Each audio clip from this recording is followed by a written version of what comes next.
خلينا بقى ننزل على ارض الواقع ونتكلم على قصه الاي دي في في السوق المصري. شويه هنلاقي ان السكوتر الدايو نزل اي دي في، شويه هنلاقي ان شركه كوي نزلت اي دي في، هوب شويه هنلاقي ان شركه هاوجن نزلت اي دي في، هوب شويه هنلاقي شركه فيجوري نزلت اي في. ايه بقى التوجه الشرس الستايل بتاع الاي دي في؟ لو عايز تعرف فما تنساناش اللايك والسبسكرايب، ويلا بينا نبدا.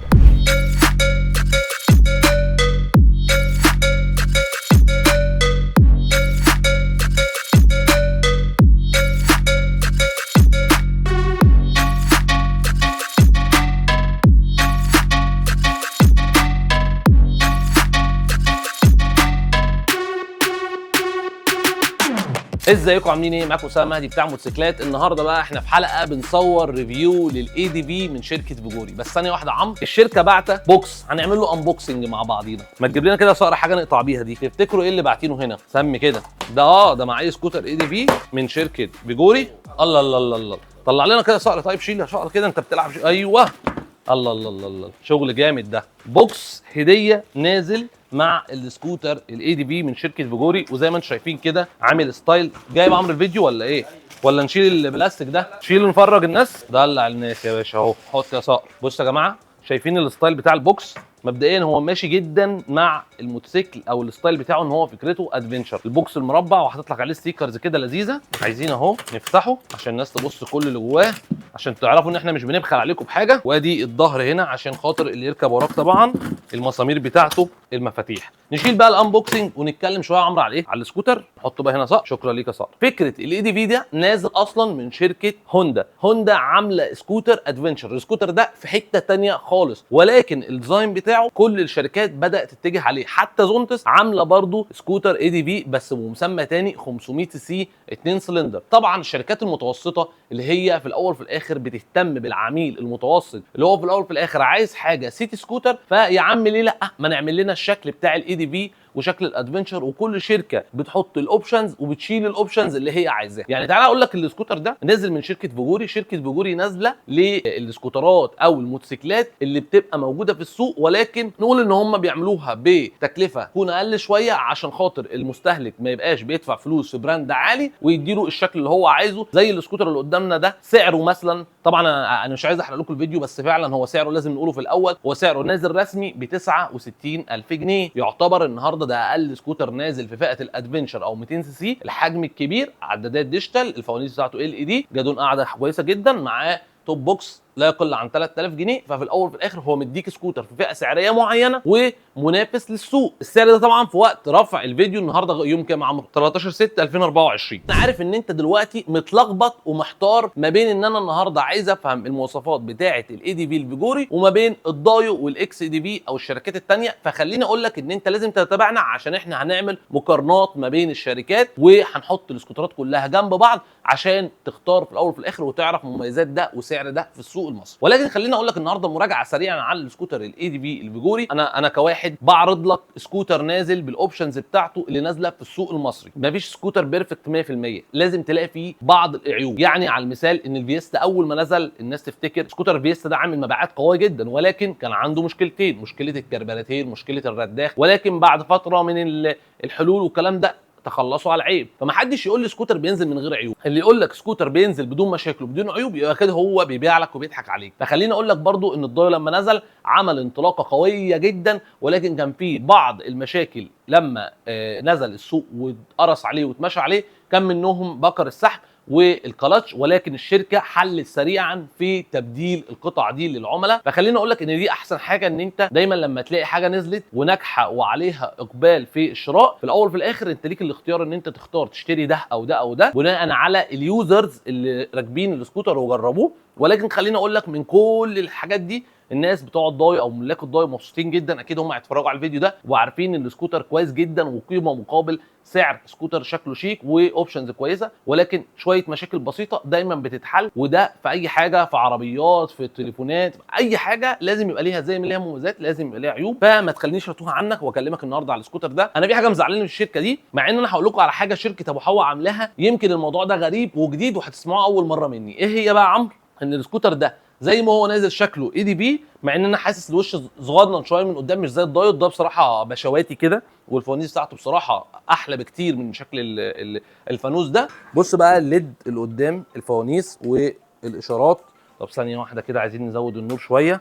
ده النور العالي بالرموش زي ما انت شايف كده، وعندك قدام 4 لينسات محلين المنظر شويه. ولكن خليني اقول لك ان ابو حوا عمل لعبه غريبه شويه كده، حط لك الموتور والسي بي تي بتاع الفيجوري هو بتاع الفيستا. طب سؤال كده، ليه هو هيعمل كده؟ طبعا الاجابه معروفه، ليه؟ عشان هو عايز يوحد قطع الغيار اللي موجوده في سكوتر فيستا هي اللي موجوده في الفيجوري، عشان ما يجيش حد يعطل على حاجه. حد دلوقتي عايز مثلا يعمل حاجه في الكلاتش ما يدورش على الفيجوري، هو نفس القطعه بالظبط في الكي واي، هي تركب. زي ما احنا بنتكلم مثلا على موديلات اس واي ام، في حاجات كتيره جدا من اس واي ام بتركب على بعضها، حاجات كتيره جدا في السكوترات الهوندا بتركب على بعضها، بتبقى كومن ما بين قطع الغيار ما بين موديل وموديل وموديل. فهو ده اللي هو عمله ابو حوا، ان هو صمم. ما حدش يقول لي يعني هو جاب كيوي يعني الموتور ده كيوي والموتور ده مش فيجوري، لا، هو صنعه من شركه فيجوري، ولكن نفس بالظبط المقاسات ونفس مقاس الشميزه بالبستم، نفس فكره الجير بوكس السي بي تي هو بتاع كوي، عشان يسهل للعميل ان قطعه غيار الموتور او السي بي تي اللي هي عليها اكتر استهلاك هي اوريدي موجوده في السوق وبقى لها سنتين، عشان يسهل الموضوع على العميل شويه. طب ايه الاختلاف؟ هنلاقي عندنا الفايبر طبعا هنلاقي الجنوط قدام 14، هتلاقي حتى الموتوسيكل ده اعلى شويه من الدايو. الموتوسيكل اللي قدامنا نازل طبعا فوانيس ال دي، وحاطط لك كده شكل كربون قدامك، سكرينه اطول شويه من السكرينه بتاعه الدايو. هنيجي هنا على الشاشه اللي كانت مزعله الناس، طبعا هو نازل بصمه ستارت انجن كده زي ما انت شايف كده. الشاشه هنا حجمها اكبر، عامل لك بقى هنا تاتش المود عشان تغير هنا الكيلوات التريب، وهنا الساعه، وطبعا عامل لك فيها ويتنج. شكل الشاشه حلوه شويه، يعني احسن شويه من الضاي بصراحه. عامل لك بقى هنا البنزين، عامل لك زي الحراره، ولكن دي مش حراره، هنا هناخد بالنا ان هي بطاريه. هتحس ان هنا في شاشه، اقسم بالله الشاشه دي اصلا بتنزل في الموتوسيكل الهوندا اصلا فعلا، بس هي طبعا ملغيه او ما فيهاش حاجه، لان احنا زي ما احنا قلنا هو مش اوريجينال، هو بيقلدوا شركه هوندا. فالشاشه دي المفروض كانت تبين لك بقى البنزين، تبين لك الحاجات دي، ولكن هي ايه، ملهاش اي دور. طيب تعالى بقى هنا للجدول في الاختلاف بتاعه. هتلاقي هنا عامل لك الكتل مضيئه زي ما انت شايف كده، الانوار هنا مضيئه، وزرار للويتنج وزرار للكلاكس بتاعك. طبعا زي ما قلت لك هو وايرلس، ادي المفتاح اهو، تقدر تفتح وتقفل عادي من بعيد، وتقدر تفتح هنا زرارين الفيول والسيت.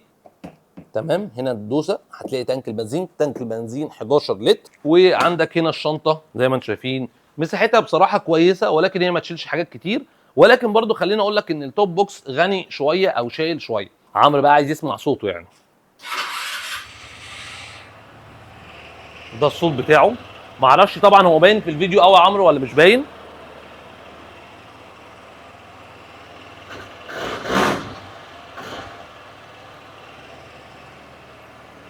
بس يا جماعه اقول لكم على حاجه، مش واخدين بالكم شويه ان اللون بتاعه، يعني عمرو اهو بيركب سكوترات بقاله قد ايه، 3 سنين. اول ما دخل قال لي اسامه هو اللون ده بتاع الفيستا ولا ايه؟ ما اعرفش اهو.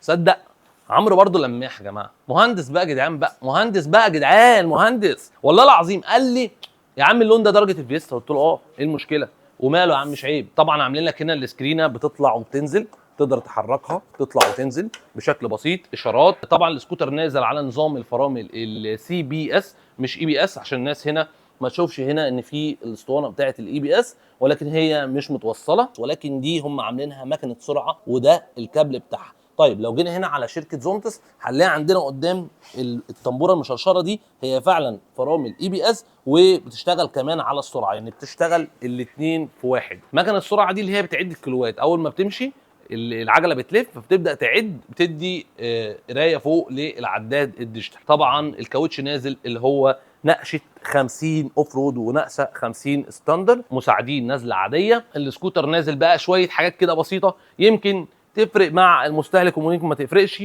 حته ان هو نازل بطرابه خلفيه على العجله غير الطرابه اللي اتحط عليها النمر. فانوس ليد خلفي زي ما انتم شايفين، شكله شيك جدا.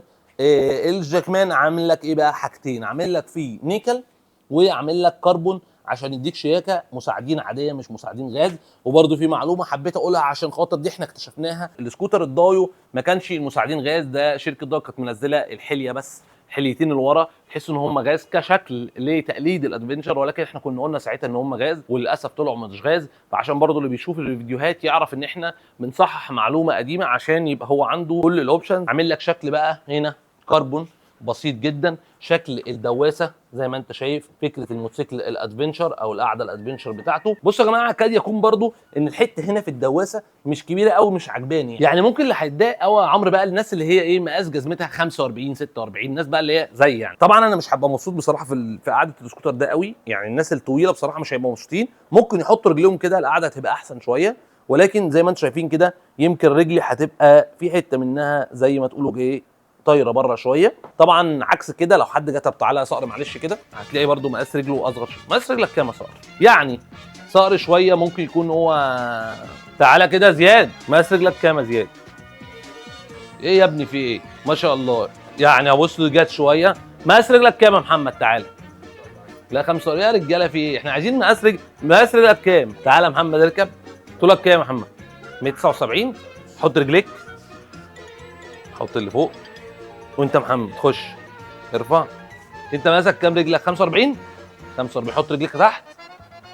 يعني بص برضو طايره شويه. يعني ممكن نقول مثلا ايه، الناس اللي هتبقى مثلا فرنج ال 42 ل 43 هتبقى قاعدين مظبوطين، لكن 45 46 زي ما انتم شايفين في الايه في الشلاحات يعني. مين هيبقى مستهدف للسكوتر ده؟ مبدئيا كده الناس اللي بتركب السكوتر دي الفئه العمريه بتاعتها المتوسطه، اللي هي من اول 21 سنه او 20 سنه لحد ال 30 وال 32 سنه. غالبا كده مش كل الناس هيستهواها فكره السكوتر ده، اللي هي ناس كبيره ممكن ياخد حاجه شبيهه للحاجات الكلاسيك، لكن الشكل ده ميال جدا للسبورت، هيبقى محبوب جدا للناس الفئه المتوسطه. شباب عايزه تروح كليه، شباب عايزه تروح المدرسه، عايزه تروح كورسات بتاعتها، الموضوع هيبقى معاهم كويس جدا، وفي نفس الوقت هيبقى شكل شبابي. فاهم حاجه ما تنساناش في اللايك والسبسكرايب عشان دايما نفضل مكملين مع بعض، وعمرو يفضل كده يجي ويشغلنا ويظبط. والسلام عليكم ورحمه الله وبركاته.